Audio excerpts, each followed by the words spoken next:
सभी को नमस्कार। मैं मनीष चौधरी आप सभी का स्वागत करता हूं दृष्टि RAS यूट्यूब चैनल के ऊपर।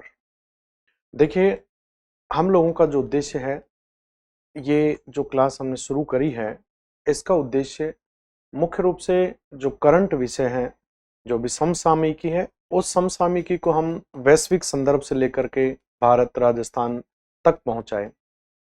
देखिए, विशेष तौर पर अगर मैं मेरे बारे में बात करता हूं, तो मैं भूगोल विषय का अध्यापक हूं और जब भी मैं छात्रों को विश्व भूगोल पढ़ाता हूं, तो विश्व भूगोल पढ़ाते समय मैं उन बच्चों से एक ही बात करता हूं कि देखिए, भूगोल विषय आपको ऐसा नहीं है कि आपके पेपर के अंदर मान लीजिएगा 100 प्रश्नों का पेपर है, मान लीजिएगा 150 प्रश्नों का पेपर है, तो आपको जहाँ 150 प्रश्न का पेपर है तो वहाँ मान लीजिए 20 प्रश्न भूगोल दे रहा है, और उसमें से भी अगर मान के चलें विश्व भूगोल की पहले बात करते हुए चलें तो विश्व भूगोल मान लीजिए आपको 5-6 प्रश्न देता है, या भारत का भूगोल आपको 5-6 प्रश्न देता है, या राजस्थान का भूगोल आपको 7-8 प्रश्न देता है।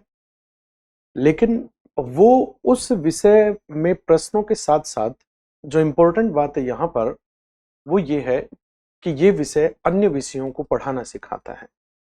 मेरा उद्देश्य जो पढ़े हुए हैं उनको तो पढ़ाना नहीं है कम से कम, लेकिन हाँ, जो बच्चे वाकई में तैयारी कर रहे हैं और जो शुरुआत कर रहे हैं उनके लिए एक अच्छे टॉनिक के रूप में ये क्लासेस काम करेंगी।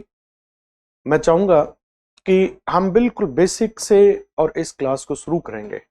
जब भी विश्व भूगोल पढ़ते हैं हम लोग, तो वहां पर विभिन्न देशों के संदर्भ में हम जान लेते हैं कि कौन सा देश किस महाद्वीप के अंतर्गत है, कौन से कॉन्टिनेंट में कौन सी कंट्री आ रही है।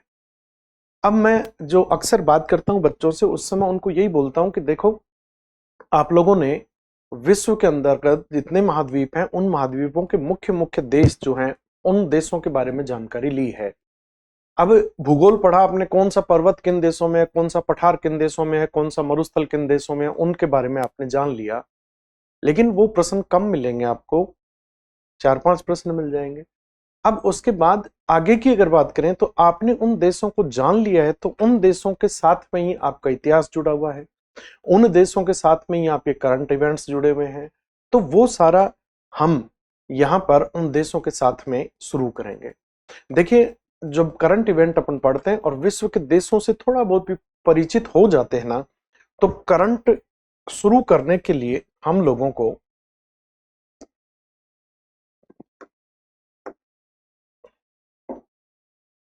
यहाँ पर जो बात मैं करना चाह रहा था आपसे, कि जो भी करंट वाला पार्ट होगा, उस करंट वाले पार्ट के अंदर सबसे पहले हम लोग विभिन्न संगठनों के ऊपर बात करते हैं। और ये जो संगठन है, ये मुख्य रूप से हम बात करते हैं किसके ऊपर? अंतरराष्ट्रीय संगठनों के ऊपर। ठीक है ना? जैसा कि जस्ट मैंने आपको बताया अभी कि जब भी हम विभिन्न देशों की स्थिति जान लेते हैं, मैं हर बार बच्चों को यही कहता हूं कि आपके मैप में एक भारत, एक विश्व, एक राजस्थान के मैप होने चाहिए। जब भी जो कोई विषय पढ़ रहे हो, उस विषय के अंतर्गत किसी भी स्थान का नाम आता है, किसी देश का, किसी भी देश में किसी राज्य का, किसी भी राज्य में किसी जिले का, तो उन स्थानों को आप लोग, जो भी आपका मैप है उसके अंदर जरूर देखा करो। यहाँ अगर हम बात करते हैं, तो जब भी हम विश्व भूगोल पढ़ते हैं तो विभिन्न महाद्वीपों के विभिन्न देशों के बारे में जानकारी करते हैं। अब उन देशों की जानकारी, उन देशों की स्थिति पता है हमें, तो उन देशों की स्थिति से हम किन के बारे में जान सकते हैं? विभिन्न इंटरनेशनल ऑर्गेनाइजेशंस के बारे में जान सकते हैं। और जब ये ऑर्गेनाइजेशंस हम पढ़ना शुरू करते हैं, तो इन ऑर्गेनाइजेशंस में जो सबसे बड़ी कहानी है, वो विश्व के अधिकांश देश एक समूह के रूप में जुड़े हुए हैं, जो किसके रूप में है? यूएनओ के रूप में, जिसको हम जो संयुक्त राष्ट्र संघ के रूप में जानते हैं। तो ये विभिन्न प्रकार के यूनाइटेड नेशंस ऑर्गेनाइजेशन विभिन्न देशों के समूह के रूप में है। यहां पर अगर हम बात करते हैं कि अंतरराष्ट्रीय संगठन जो होते हैं ना, इन अंतरराष्ट्रीय संगठनों में सबसे अधिक देशों के समूह के रूप में जो संगठन है वो तो यूएनओ है। इसके अलावा बहुत सारे संगठन जो बनते हैं वो किसके रूप में बनते हैं? प्रादेशिक संगठनों के रूप में बनते हैं। प्रादेशिक संगठनों में जैसे फॉर एग्जांपल आप लोग भारत के आसपास के जो भी समूह देखते हो, जिनके अंतर्गत आप दक्षेस को देखते हो, तो वो दक्षेस एक प्रकार का क्या हो गया? एक रीजनल ऑर्गेनाइजेशन हो गया, ऐसे ही बहुत सारे नाटो वगैरह कई नाम अपन पढ़ेंगे यहाँ पर। तो ऐसे जो भी ऑर्गेनाइजेशंस हैं वो सारे प्रादेशिक होते हैं। ये ऑर्गेनाइजेशंस जो है हम वन बाय वन करके और इनको पढ़ेंगे, इनमें कौन से देश हैं, इनका जो भी उद्देश्य था, ये ऑर्गेनाइजेशंस क्यों स्थापित करे गए, इनमें कौन से देश हैं, क्या इनके खास बात है, उन्हीं चीजों से अपना करंट तैयार होता हुआ चलेगा। तो मेरा जो उद्देश्य रहेगा इस क्लास के साथ, और संभवतः ये अब हमेशा कंटिन्यू आपको क्लासेज जो हैं वो इनके रूप में मिलती रहेंगी। तो हमारा जो उद्देश्य रहेगा, जो पूरे के पूरे देश हैं, उन देशों के प्रमुख संगठन जो हैं उनके बारे में पहले अपने को जानकारी प्राप्त करनी है। यहाँ देखिए सबसे पहले नंबर पर कि जो अंतरराष्ट्रीय संगठन है, उन अंतरराष्ट्रीय संगठनों के अंतर्गत सबसे बड़ी संस्था के रूप में, सबसे बड़े संगठन के रूप में कौन है? यूएनओ। तो आज की क्लास को हम इसी से शुरू कर रहे हैं कि यूएनओ क्या है। तो देखिए यहाँ पर मैंने आप लोगों के लिए आगे के जो भी पेजेस आएंगे उसके ऊपर यूएनओ की सारी विशेषताएं लिखती हैं, मैं आपको समझाता चलूंगा, आप लोग उनको राइट डाउन करना, और प्रत्येक जो भी आपकी क्लासेज चलेंगी वो मैं बताता रहूंगा, आप इनको नोट डाउन करते रहना, आपको अच्छा खासा फायदा इसमें मिलेगा। और फिर उसके बाद जो भी न्यूज़पेपर अपन पढ़ते हैं, अक्सर मैं जो बात पूछता हूँ क्लास में वो यही है कि कितने लोग हैं जो न्यूज़पेपर मंगवाते हैं, कितने लोग हैं जिनको जिस खबर का पता चला या नहीं चला। तो अक्सर जो भी बच्चा इनिशिएट करता है जो भी तैयारी को, तो उनको नहीं पता होता इन चीजों का, तो ये अच्छी खासी आपकी मदद होगी यहाँ पर। यहाँ देखिए सबसे पहले जो यूएनओ है, ये आपका यूएनओ का भवन है जो न्यूयॉर्क में स्थित है, इस रूप में यूएनओ दिखाई देता है। यूएनओ के बारे में हम जो जानकारी लेंगे वो जानकारी देखिए, यूएनओ जिसको हम यूनाइटेड नेशंस ऑर्गेनाइजेशंस के रूप में जान रहे हैं, संयुक्त राष्ट्र संघ के रूप में जान रहे हैं। यूएनओ की जो स्थापना हुई है इसके संदर्भ में आज अपन बात करेंगे। यूएनओ के संदर्भ में हम जो सबसे पहले बात करेंगे कि हमें यूएनओ की स्थापना की या कोई भी संगठन जो स्थापित कर रहे हैं उसकी क्या जरूरत पड़ जाती है। राजनीतिक मायने भी हो सकते हैं, प्रशासनिक मायने भी हो सकते हैं, व्यापार भी हो सकता है, यानी आर्थिक मायने भी हो सकते हैं, कोई भी मायने किसी भी संगठन के हो सकते हैं। यहाँ यूएनओ जो है इसका उद्देश्य क्या है, यानी इसकी स्थापना हमने क्यों करी है, इसकी स्थापना कैसे हुई और कब हुई, यानी इसकी स्थापना के लिए जो जो विभिन्न स्टेप्स आए थे वो क्या क्या रहे। यूएनओ जब स्थापित हो गया तो यूएनओ कहां स्थापित हुआ, क्या इसकी विशेष बात रही। उसके बाद में जो यूएनओ है, इस यूएनओ के विभिन्न अंग हैं, 6 अंग यूएनओ के बनाए गए हैं, उन पे अपने को बात करनी है। उसके बाद यूएनओ के अंतर्गत जो ऑर्गेनाइजेशन आते हैं, यानी इससे जुड़े हुए संगठन जो आएंगे उनकी भी मैं एक टेबल बनाऊंगा बाद में अगली क्लासों में, वो कौन से हैं, फिर उन सब के बारे में अपने को जानकारी लेनी है। आज की क्लास में हम लोग जो बात कर रहे हैं उसमें यूएनओ की स्थापना का क्या उद्देश्य था, यूएनओ को कब और कैसे स्थापित किया, और यूएनओ की स्थापना के बाद यूएनओ कैसे कैसे रहा, उसके बारे में अपन जानकारी लेंगे। फिर अगली क्लासेज में यूएनओ के जो 6 विशिष्ट अंग हैं उन हर अंगों के बारे में जानकारी लेंगे। फिर उसके बाद में जो भी इनसे जुड़े हुए करंट तथ्य आते जाएंगे उनको हम इनसे जोड़ते हुए चलेंगे, ठीक है। और उसके बाद में इससे जुड़े हुए जो भी आपके जुड़े हुए संगठन होंगे वो कौन से हैं, प्लस उनके जो भी करंट और बेसिक है वो सारा अपन सीखते चलेंगे। तो चलिए शुरुआत कर रहे हैं अपन कि यूएनओ जो है, इस यूएनओ की स्थापना के उद्देश्य क्या रहे हैं। देखिए एक्चुअली जो पूरा विश्व था हमारा, उसके अंतर्गत जब भी अशांति होती है तो शांति के प्रयास किए जाते हैं, जब भी युद्ध होता है तो युद्ध के बाद में शांति का प्रयास किया जाता है।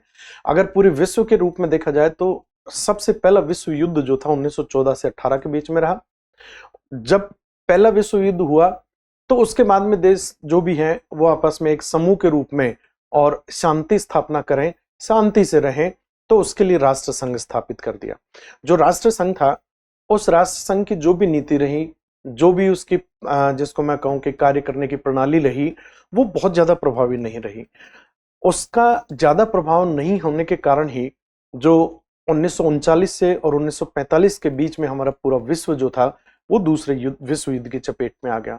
और जब दूसरे विश्व युद्ध की चपेट में हमारा विश्व आया तो उसी समय राष्ट्र संघ के स्थान पर एक नए ऑर्गेनाइजेशन की स्थापना का प्रयास किया गया, या यूं कहें कि उसका विचार आया कि नहीं, राष्ट्र संघ नहीं, कोई एक और प्रभावी जो संगठन है उसकी स्थापना करी जानी चाहिए। तो ये दूसरा जो विश्व युद्ध था उसी दौर के अंतर्गत इस ऑर्गेनाइजेशन की स्थापना के चरण थे। अगर मैं यहां पर आपको बताऊं तो देखिए, जो यूएनओ को स्थापित करने के उद्देश्य थे उसमें पहला अंतरराष्ट्रीय शांति और सुरक्षा बनाए रखना। मैं जैसा कि आपको बता रहा था कि जब भी ऐसी शांति है तो शांति का प्रयास किया जाएगा। आप आज के विश्व में देखिए, हम कह रहे हैं यूक्रेन और रूस युद्ध हो रहा है, भारत पाकिस्तान का अभी युद्ध हुआ। जो जैसे जैसे युद्ध होंगे तो उनको एक शांत माहौल में लाने का प्रयास किया जाएगा। तो मुख्य जो इन ऑर्गेनाइजेशन या यूएनओ की जो उद्देश्य है वो शांति और सुरक्षा को बनाए रखना। दूसरे नंबर पर देशों के बीच मैत्रीपूर्ण संबंधों का विकास करना, वो इसी से रिलेटेड हो गया। तीसरी बात करें कि अंतरराष्ट्रीय आर्थिक, सामाजिक, सांस्कृतिक और मानवीय समस्याओं के समाधान के लिए सहयोग करना तथा नए अंतरराष्ट्रीय आर्थिक व्यवस्था की स्थापना करना। तो कुल मिलाकर ये कई उद्देश्य थे जिसके अंतर्गत, जिसको मैं कहूं कि राजनीतिक और आर्थिक, ये दो महत्वपूर्ण घटना है जिनको एक सुचारू रूप से संचालित करने के लिए इन ऑर्गेनाइजेशंस की आवश्यकता पड़ी। तो ये उद्देश्य थे जिन उद्देश्य से यूएनओ की स्थापना करी गई। दूसरे नंबर पर हम बात करते हैं यहां पर कि यूएनओ स्थापना की उद्देश्य ठीक थे, आवश्यकता क्यों पड़ी उसके लिए मैंने अभी आपको बात करी कि पहले विश्व युद्ध के बाद जो राष्ट्र संघ स्थापित करा गया था, तो राष्ट्र संघ जो स्थापित हुआ था उसके अंदर वुड्रो विल्सन, ये अमेरिका के राष्ट्रपति थे, 28वें नंबर के, कुछ इस प्रकार के दिखते थे। इनकी एक, जिसको हम कहें कि पूरा प्रयास रहा था, जो प्रथम विश्व युद्ध के साथ में और राष्ट्र संघ जो था उसकी स्थापना हुई थी। देखिए, प्रथम विश्व युद्ध समाप्ति के साथ विश्व में अंतरराष्ट्रीय संगठन के रूप में राष्ट्र संघ की स्थापना हुई, जिसमें अमेरिकी राष्ट्रपति वुड्रो विल्सन की महत्वपूर्ण भूमिका रही।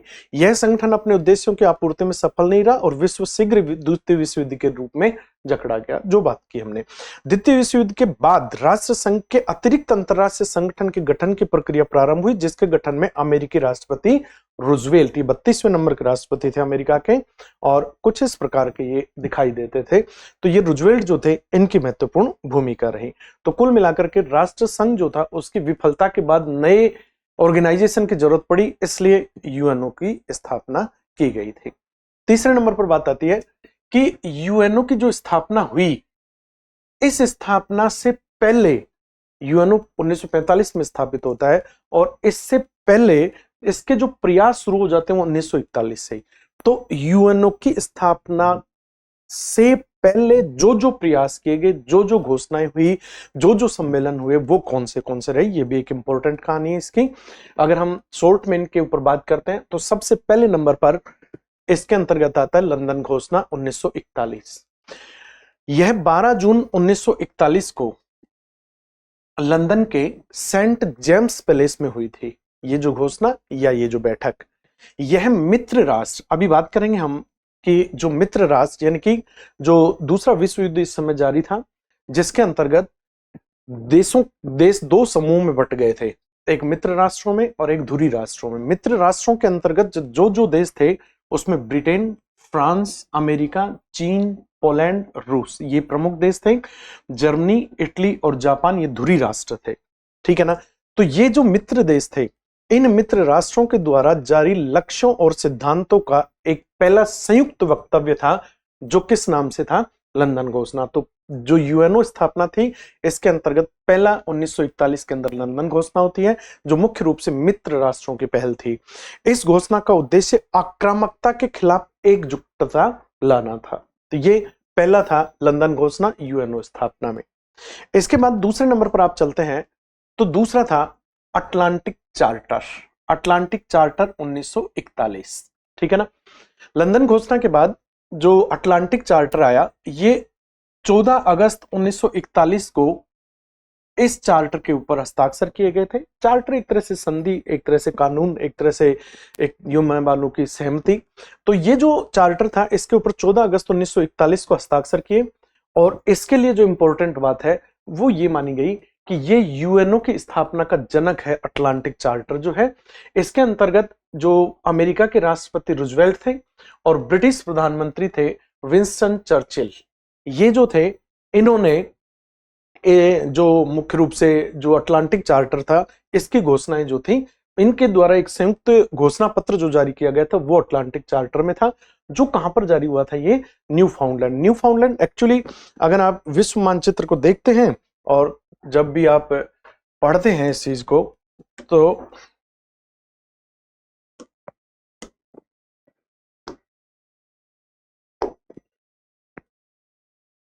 ठीक है, जो न्यूफाउंडलैंड है ये अटलांटिक ओशियन के अंदर, जो यूएसए और कनाडा है वहां पर एकदम अटलांटिक महासागर के तट पर स्थित स्थान है न्यूफाउंडलैंड।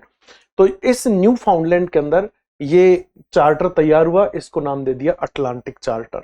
ठीक है, तो ये दूसरा प्रमुख चार्टर, प्रश्न के रूप में आपको ध्यान रखना है कि यूएनओ की स्थापना का जनक किस चार्टर को माना जाता है, तो अटलांटिक चार्टर को माना जाता है।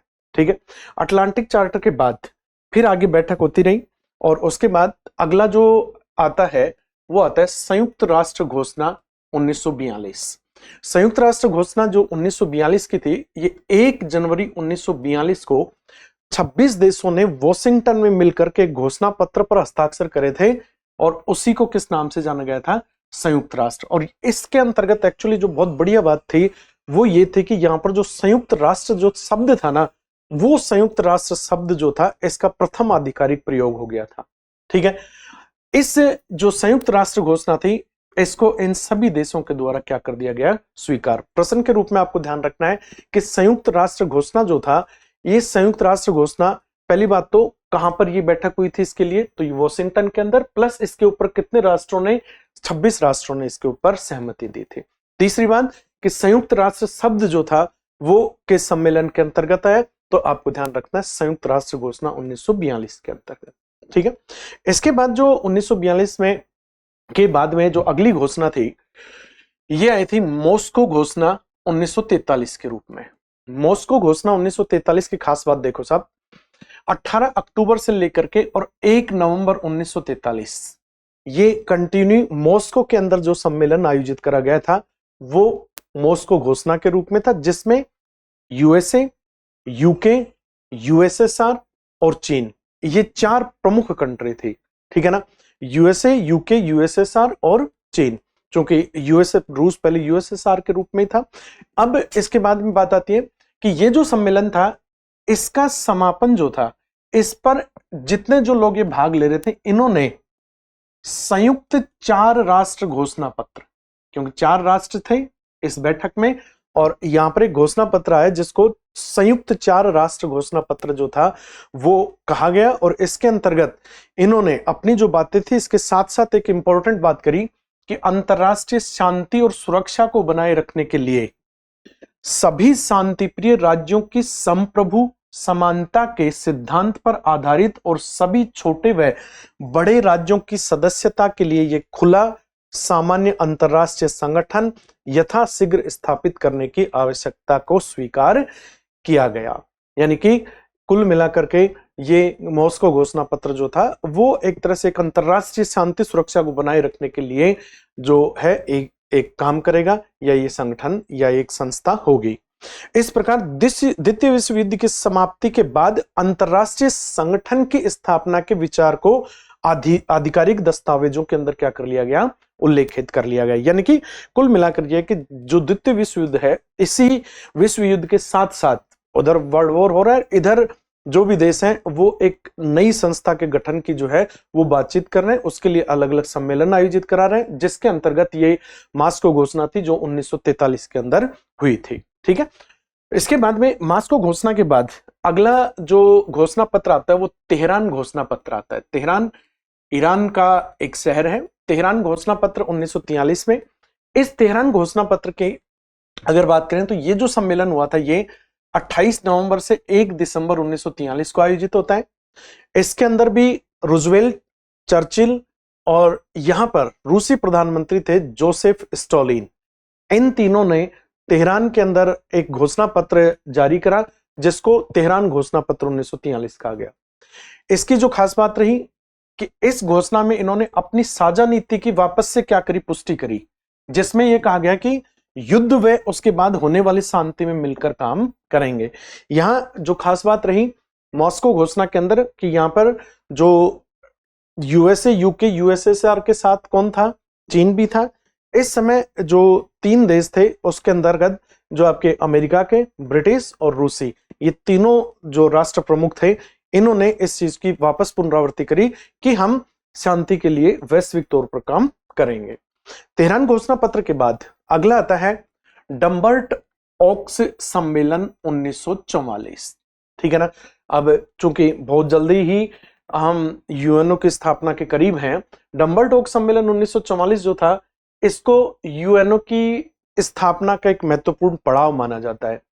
ये जो सम्मेलन है 21 अगस्त से लेकर 7 अक्टूबर 1944 को अमेरिका के वॉशिंगटन के डम्बर्टन ओक्स जो भवन था उसके अंदर इस सम्मेलन का क्या किया गया था, आयोजन करा गया था। इस सम्मेलन में अंतरराष्ट्रीय संगठन की रूपरेखा तैयार की गई तथा 9 अक्टूबर 1944 को इस रूपरेखा को प्रकाशित कर दिया गया। और किस नाम से प्रकाशित करा इसे, तो एक सामान्य अंतरराष्ट्रीय संगठन की स्थापना के लिए प्रस्ताव। ठीक है ना। ये इस रूप में डम्बर्ट ओक्स सम्मेलन जो था वो 1944 का संपन्न हो, जो बड़ा महत्वपूर्ण सम्मेलन जो था वो यूएनओ की स्थापना के रूप में माना जाता है। इसके बाद में अगले नंबर पर आता है याल्टा सम्मेलन। ये जो याल्टा सम्मेलन है ये 1945 के अंदर, यहां पर याल्टा ये रूस का एक शहर है जो कि 4 फरवरी से 11 फरवरी 1945 के बीच में ये सम्मेलन आयोजित किया जाता है। और इसका आयोजन जो है रूस के याल्टा नगर में हुआ था। यूएसए, यूके, यूएसएसआर तीनों प्रतिनिधि वापस मिलते हैं। भावी संस्था की अंतिम रूपरेखा इसके अंतर्गत तैयार कर ली जाती है। न्यास प्रणाली और वीटो पावर पर सहमति बनती है। इन दोनों का मीनिंग आगे जैसे जैसे हम पढ़ेंगे, जैसे जैसे वीटो पावर क्या होती है, ये सारी चीजों का उल्लेख होगा। अभी ध्यान रखें कि ये जो भी हम यूएनओ स्थापना की बात कर रहे हैं उसके ही एक पार्ट है, उसकी एक कड़ी है। ठीक है, तो इसके ऊपर यहां पर क्या बन गई, सहमति बन गई। इसके बाद याल्टा सम्मेलन के बाद सबसे जो इंपॉर्टेंट बात रही वो अंतिम रूप से सैन फ्रांसिस्को सम्मेलन होता है 1945 के अंदर। 1945 सैन फ्रांसिस्को अमेरिका का एक अच्छा सुंदर शहर जिसमें 25 अप्रैल से 26 जून 1945 तक सैन फ्रांसिस्को में सम्मेलन आयोजित होता है। यहां पर 50 देशों के प्रतिनिधियों ने भाग लिया। इंपॉर्टेंट प्रश्न है कि सैन फ्रांसिस्को सम्मेलन के अंतर्गत कितने सदस्य देशों ने भाग लिया था, 50। भारत की तरफ से इस सम्मेलन में भाग लेने वाले व्यक्ति थे सर रामास्वामी मुदालियर, वी.टी. कृष्णामाचारी और फिरोज खान नूर। इन लोगों ने भारत की तरफ से इस सम्मेलन में भागीदारी ली थी। 5 राष्ट्र ब्रिटेन, यूएसए, यूएसएसआर, चीन, फ्रांस, इन्होंने जो प्रारूप तैयार किया था उसी के आधार पर संयुक्त राष्ट्र संघ का चार्टर तैयार किया। चार्टर मतलब उसका संविधान तैयार कर लिया एक तरह से। ठीक है, मतलब सारे जो भी नियम कानून कायदे हैं वो संविधान हो गया। तो यहां पर ये संयुक्त राष्ट्र का चार्टर तैयार करने के अंदर जिन 5 राष्ट्रों ने महत्वपूर्ण भूमिका निभाई वो ये 5 राष्ट्र थे।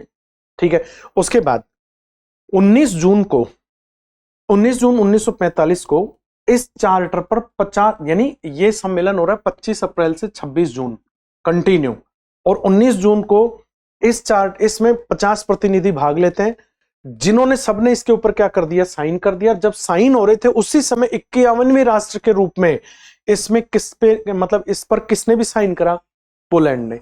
अब आपको ध्यान रखना है कि सैन फ्रांसिस्को सम्मेलन के अंतर्गत जब सम्मेलन शुरू हुआ था उस दौरान कितने प्रतिनिधि थे, 50 प्रतिनिधि। लेकिन जब सैन फ्रांसिस्को घोषणा पत्र पर साइन हो रहे थे तो कुल राष्ट्र संख्या कितनी थी, 51। ठीक है ना।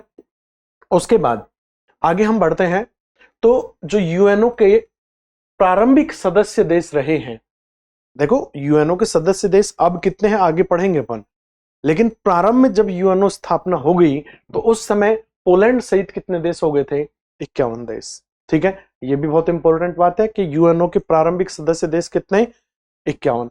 यूएनओ एक अंतरराष्ट्रीय संस्था, एक अंतरराष्ट्रीय संगठन हो गया जो मुख्य रूप से पूरे विश्व में शांति के लिए स्थापित किया जा रहा है। और धीरे धीरे ये जो संस्था है, इस संस्था का जिसको हम कहें कि पूरा का पूरा जो एक आगे का हिस्सा है कि कैसे कैसे इसके पार्ट थे वो सारे हम देखेंगे। अभी हम देख रहे हैं कि जो यूएनओ है, इस यूएनओ की स्थापना के प्रारंभिक सदस्य देश कितने थे, 51। ये डेट आगे 3 डेट हैं जो बड़ी महत्वपूर्ण डेट हैं, जो सारी आपको ध्यान रखनी है। 24 अक्टूबर 1945 को सभी राष्ट्रों ने, जो अभी हम बात कर रहे हैं, जो सैन फ्रांसिस्को सम्मेलन का जो घोषणा पत्र था, इस घोषणा पत्र को सबने स्वीकार कर लिया और यूएनओ का अस्तित्व आ गया। आपको इस डेट को ध्यान रखना है कि यूएनओ का अस्तित्व कब आता है, तो 24 अक्टूबर 1945 को। ठीक है, इसके आगे देखिए 10 फरवरी 1946, 24 अक्टूबर के बाद 10 फरवरी 1946 को लंदन के अंदर वेस्ट मिनिस्टर हॉल में यूएनओ की आम सभा की प्रथम बैठक होती है और जो भी यूएनओ के पदाधिकारी थे उनका चुनाव हो गया था।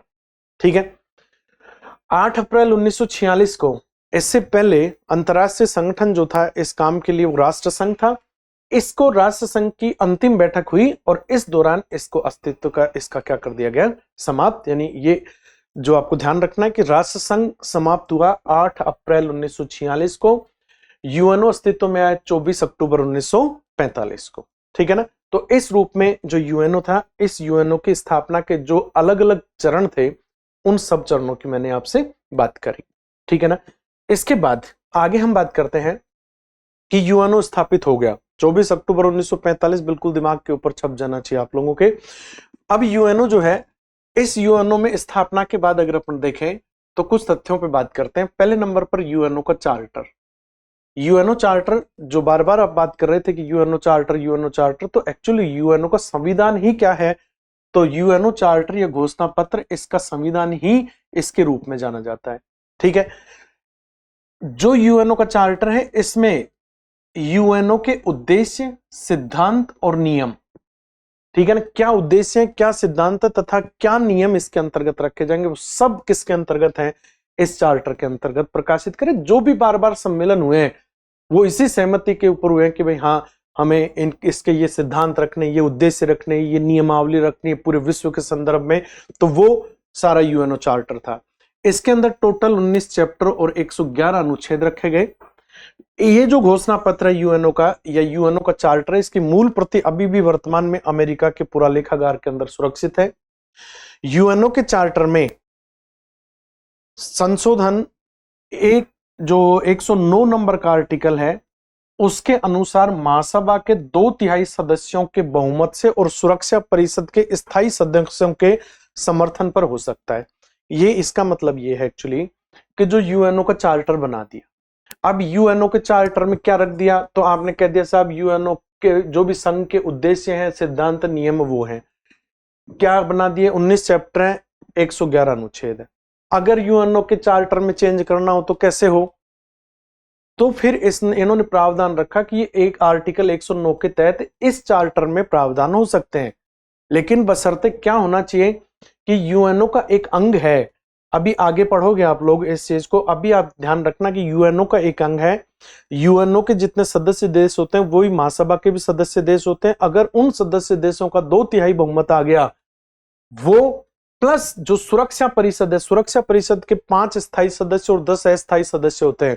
सुरक्षा परिषद जो यूएनओ है, इसका एक महत्वपूर्ण अंग है जिसको पुलिसमैन ऑफ वर्ल्ड कहा जाता है। तो यहां ध्यान रखना आपको कि अभी आपको हमने नहीं पढ़ा कि सुरक्षा परिषद और महासभा क्या है। हम ये कह रहे हैं कि जो यूएनओ है उसी के पार्ट हैं ये, और इनके अनुमति के बिना ये संशोधन नहीं हो सकते हैं, जिसमें महासभा का तो 2/3 बहुमत चाहिए और सुरक्षा परिषद के स्थायी सदस्य जो 5 हैं उनका 5 का क्या चाहिए, अनुमति चाहिए। ठीक है, तो ये यूएनओ का चार्टर है, ये यूएनओ है, मतलब कि ये उसके उद्देश्य है। इसके आगे बढ़ते हैं अपन, यूएनओ के बारे में अगली जानकारी लेते हैं और हम बात करते हैं यूएनओ की सदस्यता के बारे में। यूएनओ की जो सदस्यता है वो भी किसके माध्यम से ही होती है, क्योंकि सारे नियम ही यूएनओ के अंतर्गत किसके थ्रू होंगे, तो वो सारे के सारे नियम ही यूएनओ के चार्टर के थ्रू होंगे। तो यहां पर हमने कहा कि चार्टर निर्धारित करता है जिसमें आर्टिकल 3 के अनुसार मौलिक रूप से स्थायी सदस्य आते हैं। जो भी स्थायी सदस्य हैं वो सारे किसमें रहेंगे, आर्टिकल 3 के अंतर्गत। आर्टिकल 4 के अनुसार क्या होगा, नए जो भी प्रावधान है आर्टिकल 4 के अंदर, उसमें नए सदस्य बनाए जाएंगे। ठीक है, तो ये एक वैसे ध्यान रखने वाली बात है। अगर हम अब बात करते हैं तो ये देखिए, जो अभी वर्तमान में यूएनओ के कुल सदस्य देश हैं उनकी संख्या वर्ल्ड के देशों के अंतर्गत 193 सदस्य देश हैं। इन 193 सदस्य देशों में 193 सदस्य देश दक्षिणी सूडान 2011 में सूडान से अलग होकर के अफ्रीका का नवीनतम देश जो यूएनओ का सदस्य देश बना है। 192 सदस्य देश इससे पहले 2006 में मोंटेनिग्रो जो बाल्कन प्रायद्वीप है यूरोप का, वहां पर स्थित है। पूर्वी तिमोर ये आपके जापान के नीचे जो देश है 191वां देश था 2002 के अंदर। और स्विट्जरलैंड जो है यूरोप का देश है 190वां जो देश है। यहां पर अगर हम बात करते हैं तो ये आपके स्विट्जरलैंड की बात, ये प्रमुख देश जो कि किसके रूप में नहीं है, यूएनओ के सदस्य देश के रूप में नहीं है, वो कौन कौन है? तो वेटिकन सिटी, ताइवान और कोसोवो। कोसोवो यूरोप में जो मोंटेनिग्रो है उसी के पास छोटा सा देश है। तो ये ऐसे देश हैं जो यूएनओ के सदस्य देश नहीं है। तो देखिए यूएनओ के सदस्यता के जो भी आपका प्रवेश होगा वो किसके द्वारा होगा? चार्टर के द्वारा। 3 आर्टिकल जो है यूएनओ के चार्टर में वो मौलिक रूप से स्थायी सदस्यों को बताएगा और 4 नए सदस्य बनाए जाएंगे, उसके नियम कानून कायदे बताएगा। कुल सदस्य देश वर्तमान में 193 है, जिनकी कुछ रूपरेखा मैंने बताई, और जो सदस्य यूएनओ के नहीं है उनके बारे में हमने ये बताया। तो अब हमारे लिए देखिए करंट के रूप में अगर आप बात करते हो तो ये बेसिक बात थी। अब करंट के रूप में अब कितने सदस्य देश, नवीनतम कौन सा है, ये जब भी आप लोग पढ़ते हैं तो एक महत्वपूर्ण प्रश्न होता है। कौन से प्रमुख सदस्य देश ऐसे भी हैं अभी जो इनके सदस्य नहीं बने, तो ये महत्वपूर्ण सदस्य देश है। जो भी आपकी वेटिकन सिटी है वो वर्ल्ड के सबसे छोटे शहर के रूप में, छोटे देश के रूप में इसको हम मानते हैं। ठीक है, तो ये यूएनओ की सदस्यता के नियम थे। और उसके बाद में जो आपके एक इंपॉर्टेंट बात है, इसकी स्थापना जो यूएनओ की हुई है उसके बाद सदस्य जितने बने हैं इसमें, आज 193 सदस्य देश हैं। एक बार यूएनओ के सदस्य बनने के बाद में उसका विड्रॉल हो सकता है नियम कानून कायदों से। आज तक ऐसे कोई भी देश के रूप में देश नहीं रहा है जिसने यूएनओ के सदस्य बनने के बाद सदस्यता को त्यागा है। लेकिन ऐसा देश 1965 में बना, कौन सा? इंडोनेशिया। और इंडोनेशिया ने 1965 में सदस्यता त्याग करके और 1 वर्ष बाद वापस से उसका क्या बन गया?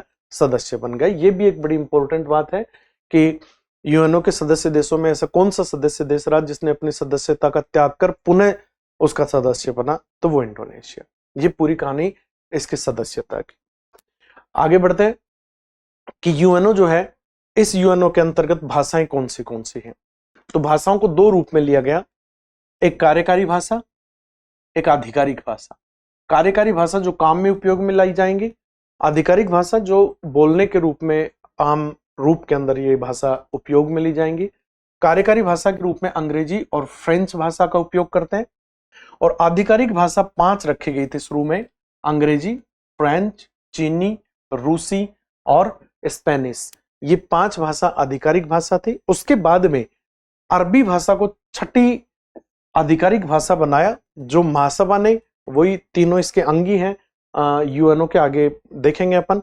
महासभा ने इसको 1973 में, सुरक्षा परिषद ने 1982 ईस्वी में और आर्थिक सामाजिक परिषद ने 1983 ईस्वी में अरबी को किस भाषा के रूप में मान लिया? 6ठी भाषा के रूप में।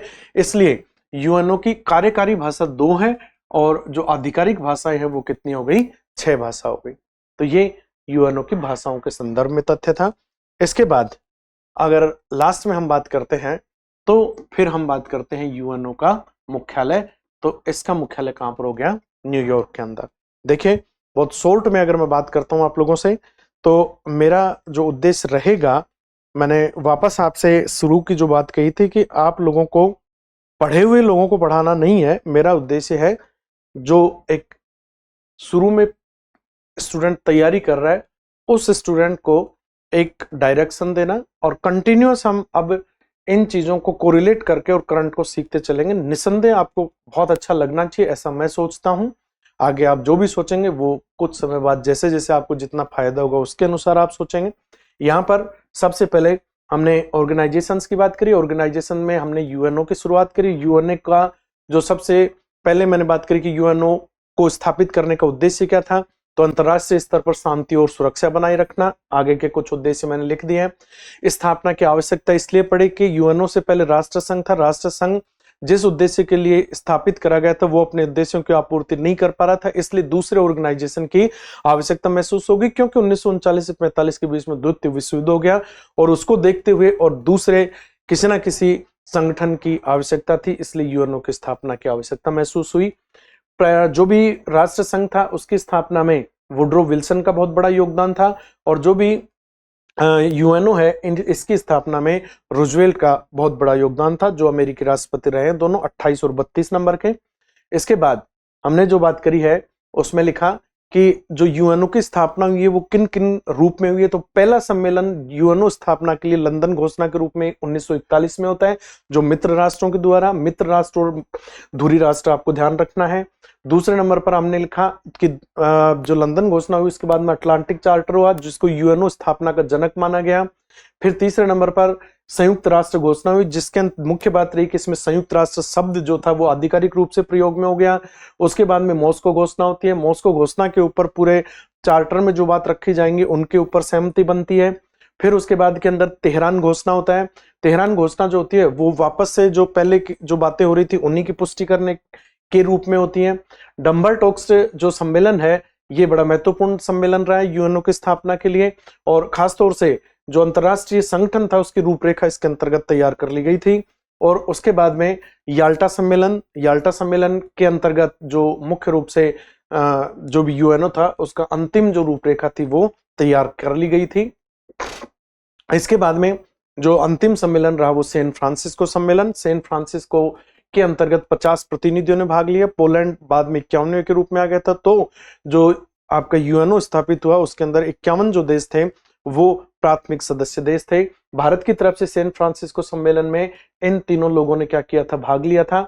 जो 5 राष्ट्र थे ब्रिटेन, यूएसए, यूएसएसआर, चीन और फ्रांस, इन्होंने जो प्रारूप तैयार किया उसी के आधार पर यह चार्टर बना दिया गया और इस रूप में ये 51 सदस्य देश इसके हो गए। 24 अक्टूबर 1945 को फाइनली यूएनओ स्थापित हो गया और पहली मीटिंग यूएनओ की हो गई 10 फरवरी 1946 को। उसके बाद 8 अप्रैल 1946 को राष्ट्र संघ को खत्म कर दिया गया। यूएनओ चार्टर की बात करी तो चार्टर के अंदर 19 अध्याय, 111 अनुच्छेद हैं। चार्टर में संशोधन आर्टिकल 109 के तहत किया जा सकता है, जिसमें महासभा के 2/3 और जो भी आपके सुरक्षा परिषद है उसके स्थायी सदस्यों का समर्थन आवश्यक है। फिर उसके बाद में यूएनओ की सदस्यता है, तो यूएनओ के स्थायी सदस्य आर्टिकल 3 के अनुसार, और जो अस्थायी या जो भी प्रवेश होंगे नए सदस्य वो आर्टिकल 4 के अनुसार। वर्तमान में यूएनओ के कुल सदस्यों की संख्या 193, इनके कुछ नाम, और जो नहीं देश सदस्य हैं उनके कुछ नाम।